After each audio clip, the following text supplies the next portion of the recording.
Good morning, student. Today in this class we start again exercise 3.3 and the question number 9 is here. In the question number 9 we use again the property of parallelogram.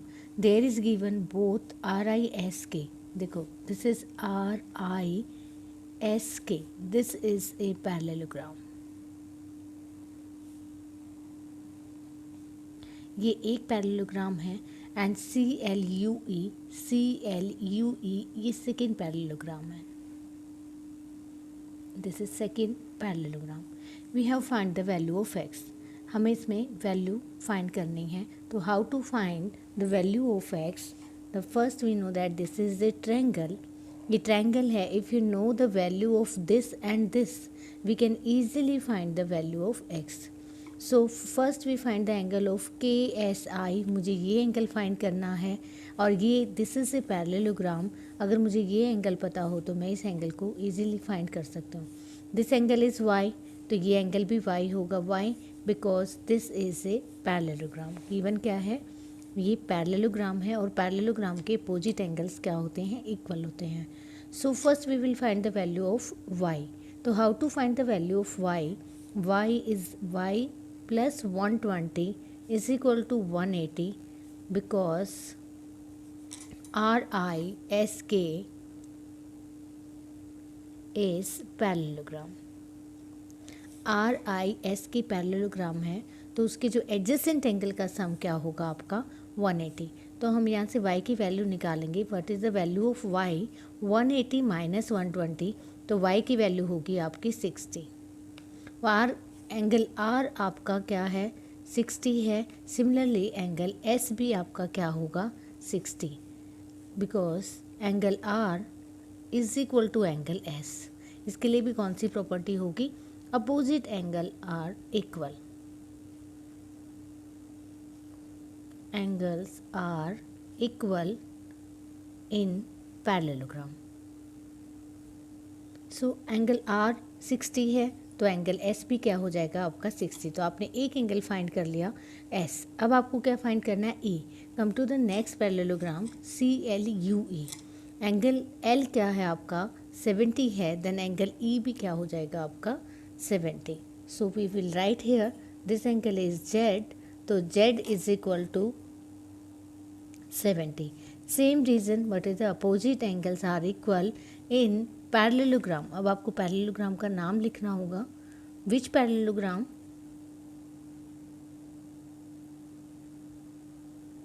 CLUE. Angle Z भी क्या हो गया आपका? 70 हो गया. Now come to the triangle. Which triangle? Triangle OEC. In triangle OEC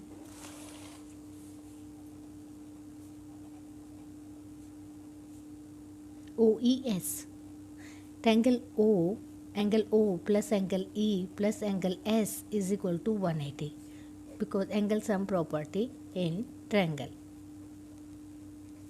Angle sum in triangle. Angle O की जो value है वो आपकी x है. दिस इज एंगल E आपका Z है एंड एंगल S आपका y है. This is equal to 180. We know the value of y. x की वैल्यू हमें फाइंड करनी है. z की वैल्यू 70 है एंड y की वैल्यू आपकी 60 है. So what is the value of x? This is 130 is equal to 180. Now value of x is equal to 180 minus 130. तो x की जो वैल्यू आई वो आपकी क्या आएगी? 50 degree. This is your question number 9. Now next question.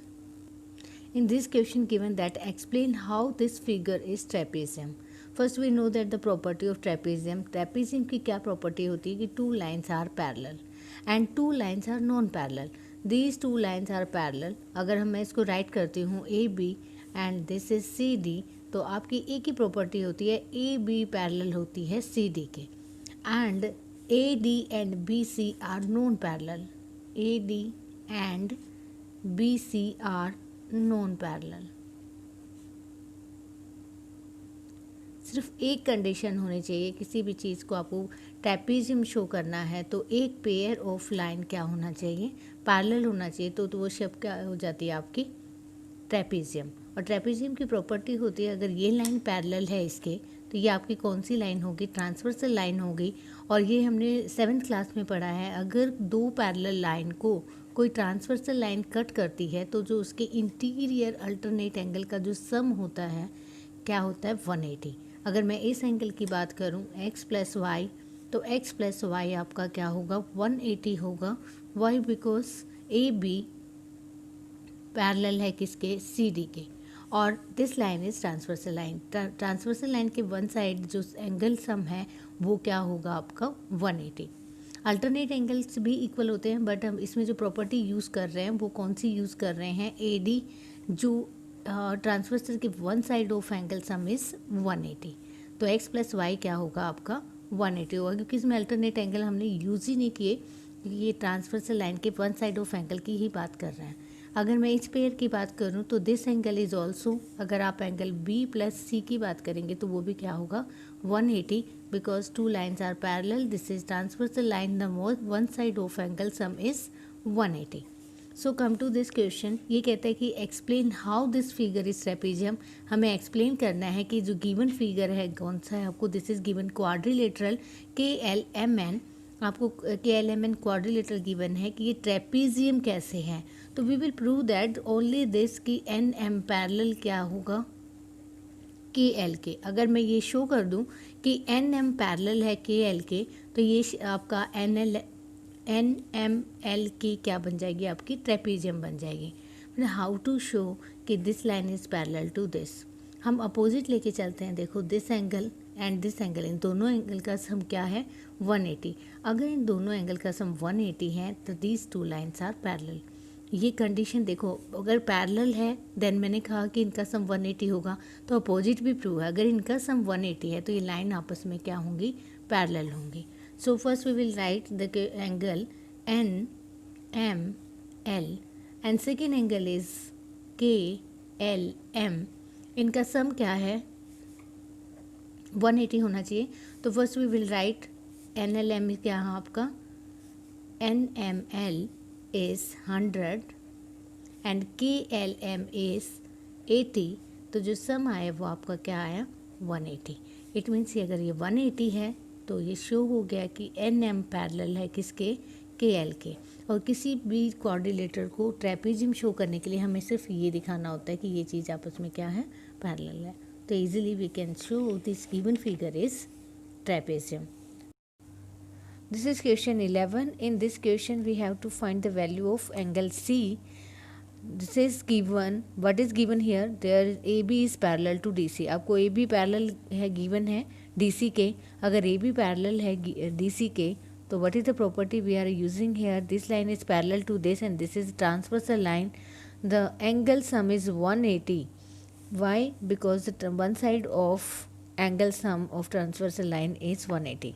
So we use this x here, the what is the property, x plus 120 is equal to 180. Why? Because AB parallel है किसके, DC के। तो we will find the value of x, x is equal to 180 minus 120, now value of x is equal to 60. This is measure of angle C. So this is the answer of question number 11. In question number 12, given that find the measure of angle P and S, आपको P and S measure करना है if SP is parallel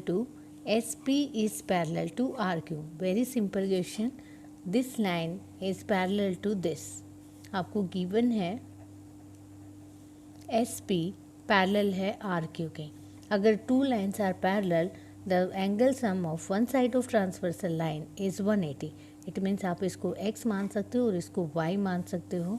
तो then we will write here, देखो ये दो line parallel हैं और x plus 90 क्या होगा आपका, 180 होगा। रीज़न क्या देना है आपको, रीज़न इज़ दैट कि SP पैरेलल गिवन है RQ के। Second same thing we will do in the next, y plus 180 130 is sum is 180। Again give the same reason कि SP is parallel to RQ। Then we will find the value of x and y from first equation। x की जो value होगी आपकी plus 90 है, right side जाएगा तो आपका minus 90 हो जाएगा। Now the value of x is equal to 90। From the second equation y plus 130 is equal to 180 and y की वैल्यू फाइंड करेंगे तो 180 माइनस 130 जो y की वैल्यू आएगी वो आएगी आपकी 50. And this is the answer of question number 12 asking about x and y this angle. So I hope you will do this exercise with the help of this given explanation. In the next lecture we will discuss the sum property of rectangle quadrilaterals. So have a good day.